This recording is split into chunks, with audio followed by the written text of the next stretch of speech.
As I sit here watching the latest confirmed strikes, Ukrainian military statements, and the visible panic spreading through Russian channels, I have to tell you this is the moment many have been waiting for. Ukraine has officially launched Phase 2 of its operation to liberate Crimea. What began as a campaign of systematic logistics interdiction has now escalated into a full-spectrum effort to turn the entire peninsula into an isolated death trap for Putin's forces. The Kerch Bridge is next, and the implications for the Russian garrison trapped there are catastrophic. Let me walk you through how this Phase 2 unfolded, why it represents a masterclass in asymmetric warfare, and what it means for the future of the Southern Front. The groundwork for this phase was laid over months of relentless pressure.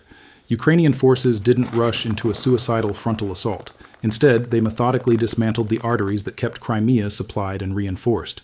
The Kerch Bridge has been hit repeatedly, with fresh strikes targeting both road and rail sections, severely limiting heavy transport. The Jankoy railway hub, a critical node for moving troops and materiel across the peninsula, has been neutralized through precision strikes on tracks, switches, and support infrastructure. Chongar land routes and multiple bridges over the North Crimean Canal have been rendered unreliable or impassable. What remains are narrow, vulnerable corridors that Ukrainian drones patrol with near-total air control. This is what Ukrainian commanders have called the islandification doctrine in action. By cutting Crimea off from reliable overland resupply, they transform what was once a fortified stronghold into a besieged outpost.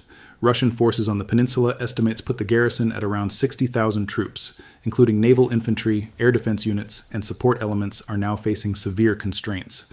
Fuel is rationed. Ammunition deliveries are delayed or destroyed en route. Maintenance for vehicles and aircraft is breaking down. When your primary lifelines are severed, even a numerically strong force becomes brittle.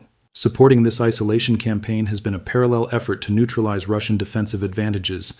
Deep drone strikes have paralyzed large parts of Russian air defense networks across the peninsula, creating windows for further operations. The Black Sea Fleet, once dominant, has been chased out of Sevastopol and other primary bases by Ukrainian Magura, unmanned surface vessels, and other naval drones. What remains is a diminished force operating from less optimal positions, constantly looking over its shoulder. This naval degradation removes a major threat to any potential Ukrainian amphibious or coastal maneuvers. With the logistical noose tightening, the stage is now set for the next steps: ground and amphibious pressure through some of the most challenging terrain in the region. The Surovikin line defenses, while formidable on paper, are being bypassed or degraded through targeted strikes and special operations. The Sivesh marshes, long considered a natural barrier, are now being studied and probed for crossing opportunities as Russian attention and resources are stretched thin. Ukraine isn't announcing a D-Day-style landing tomorrow, but the combination of isolation, air superiority in key sectors, and innovative unmanned systems creates the conditions where such operations become viable, in ways that seemed impossible even a year ago. This Phase 2 approach is textbook asymmetric warfare at its finest. Ukraine doesn't need to match Russia tank for tank or missile for missile. By focusing on the vulnerable underbelly, logistics, command nodes, and rear area security, they multiply the effectiveness of every strike. One drone hitting a bridge or rail junction can disrupt the movement of thousands of tons of supplies. Sustained pressure on air defenses forces Russia to choose between protecting Moscow, the front lines, or Crimea itself. The psychological toll is equally devastating. Russian soldiers on the peninsula know they are increasingly cut off. Commanders are reportedly relocating families and assets to the mainland. Morale, already strained, is collapsing from within. Putin's crown jewel is becoming a strategic liability. Billions spent on militarizing Crimea are now tying down forces that could be used elsewhere. The inability to reliably reinforce or evacuate troops creates a nightmare scenario for Russian planners. Every day that passes without restored supply lines increases the risk of a breaking point, whether through attrition, a successful Ukrainian breakthrough, or internal collapse. For Ukraine, this represents a profound strategic victory in the making. By turning defense into offense through innovation and persistence, they have seized the initiative in the south. Success here wouldn't just liberate territory, it would shatter one of Putin's signature achievements and send shockwaves through the entire Russian war effort.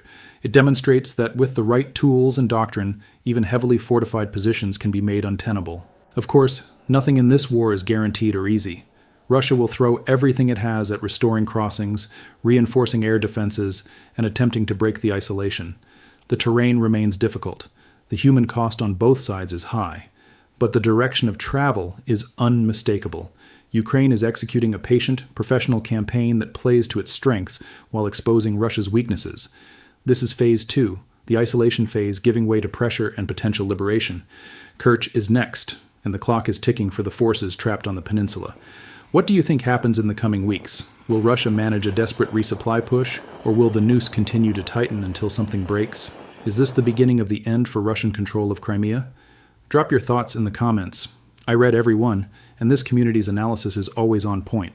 If these detailed breakdowns of how Ukraine is systematically dismantling Russian positions help you see the bigger picture, make sure you're subscribed with notifications on.